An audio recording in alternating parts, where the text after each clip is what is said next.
A'udzu billahi minasyaitonir rajim. Bismillahirrahmanirrahim.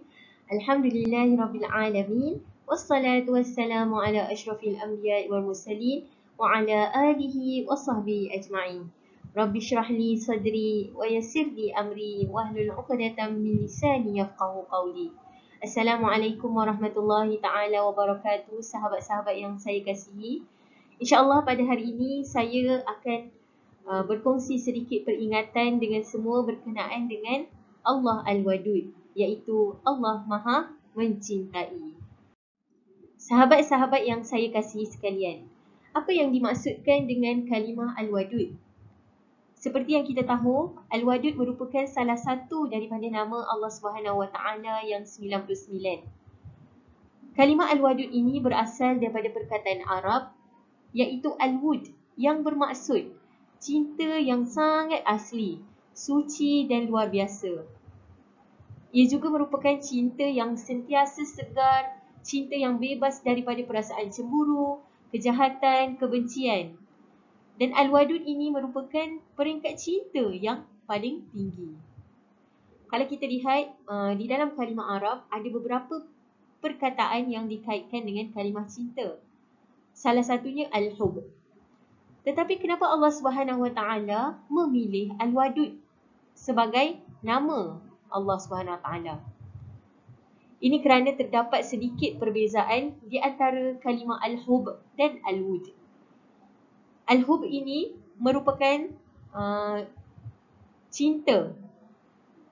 Al-Hub bermaksud cinta juga. Cinta yang mendalam di dalam hati tetapi tidak dipamerkan melalui perbuatannya. Tetapi Al-Wud ini bermaksud cinta yang sangat mendalam dan dimanifestasikan melalui perbuatannya. Ini bermakna Allah SWT sangat mencintai hamba-Nya dan mempamerkan cintanya kepada hamba-Nya. Di dalam Al-Quran terdapat banyak ayat-ayat yang menyatakan cinta Allah SWT terhadap hamba-hamba-Nya. Salah satu ayat yang membuktikan cintanya Allah kepada hamba-Nya ialah daripada surah kelima ayat 54. Dia mencintai mereka dan mereka mencintainya dan bersikap lemah lembut terhadap orang yang beriman. Jika kita lihat, walaupun setiap hari kita melakukan dosa, tetapi Allah Subhanahu Wa Taala tidak jemu memberi keampunan kepada kita. Kita buat salah, kita mohon ampun, kita buat salah lagi, kita mohon ampun. Allah SWT tetap mengampunkan kita dan tetap menyayangi kita. Dan Allah SWT berfirman di dalam ayat yang lain, "Wastaghfiru rabbakum thumma tubu ilaih. Inna rabbi rahimu wadud." Dan mohonlah keampunan kepada Tuhanmu, kemudian bertaubatlah kepadanya. Sesungguhnya Tuhanku Maha Penyayang lagi Maha Pengasih. Allah Subhanahu Wa Taala tidak pernah jemu memaafkan kita dan tidak pernah jemu untuk menyayangi hamba-hamba-Nya. Sangat berbeza cinta Allah berbanding dengan cinta manusia, masya-Allah. Dan ayat lain juga ada Allah mengatakan, sesungguhnya orang-orang yang beriman dan melakukan kebaikan kelak Allah akan menanamkan rasa kasih dan sayang di dalam hati mereka. Seboleh-bolehnya kita cuba untuk menjadi orang yang paling Allah sayangi, iaitu dengan beriman dan melakukan kebaikan. Kita ingin merebut cinta Allah lebih daripada cinta makhluk-makhluk yang lain. Kerana cinta Allah sahaja yang kekal abadi selama-lamanya. InsyaAllah. Selain ayat Al-Quran, terdapat juga hadis Nabi yang menguatkan lagi tentang cinta Allah kepada hamba-Nya. Sebagaimana dalam hadis Bukhari 3209, maksudnya, kalau Allah mencintai seorang hamba, maka Allah akan memanggil Jibril dan mengatakan bahawa sesungguhnya aku mencintai si fulan, maka cintailah dia. Maka Jibril akan mencintainya. Kemudian Jibril akan menyeru seluruh penduduk langit, sesungguhnya Allah mencintai si fulan, maka cintailah dia. Maka penduduk langit akan mencintainya. Kemudian ditaruh baginya penerimaan di bumi. Masya Allah, subhanallah.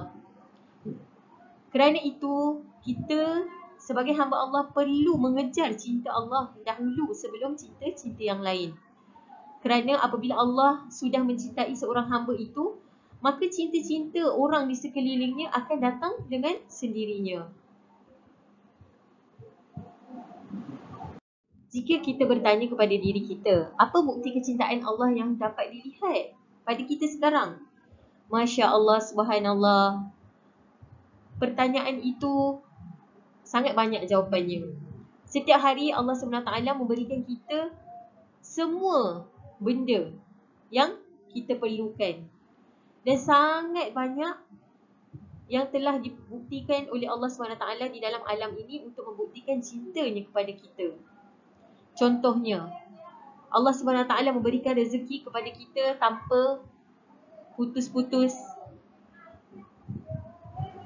Diberi makan yang mencukupi, dikurniakan siang dan malam, diberi alam yang sangat cantik, diberi buah-buahan yang sangat sedap. Semua itu merupakan bukti cinta Allah SWT kepada kita. Semua yang kita perlukan Allah beri. Semakin kita minta, semakin Allah beri. Sangat berbeza cinta Allah berbanding cinta manusia.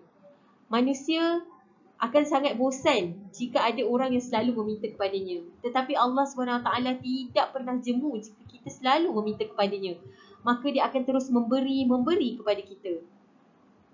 Dan bukti lain yang kita dapat lihat ialah kasih sayang ibu bapa terhadap anaknya. Ia merupakan salah satu bukti cinta Allah kepada hambanya dengan menanamkan rasa sayang ibu bapa terhadap anaknya. Maka sebagai hamba yang dicintai oleh Allah, apa yang kita boleh buat? Yang pertama sekali, kita hendaklah cuba untuk menjadi hamba yang paling bersyukur dan melaksanakan semua yang disukai oleh Allah. Meminta hanya kepada Allah setiap masa, mengharap dan mengadu hanya kepada Allah yang tidak pernah letih mendengar pengaduan kita. Dan kita yakin bahawa hanya Allah yang boleh membantu kita. Dan seterusnya kita belajar untuk mencintai sebagaimana Nabi Muhammad SAW mencintai orang sekelilingnya tidak kira siapa. Kita banyakkan membaca sirah Nabi untuk melihat bagaimana Nabi menyayangi orang di sekelilingnya.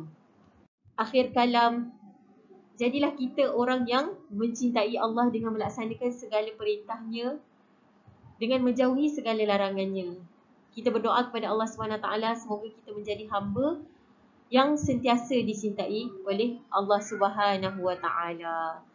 Segala yang baik datang daripada Allah, yang buruk daripada keburukan saya sendiri. Wabillahi taufiq wal hidayah. Assalamualaikum warahmatullahi taala wabarakatuh.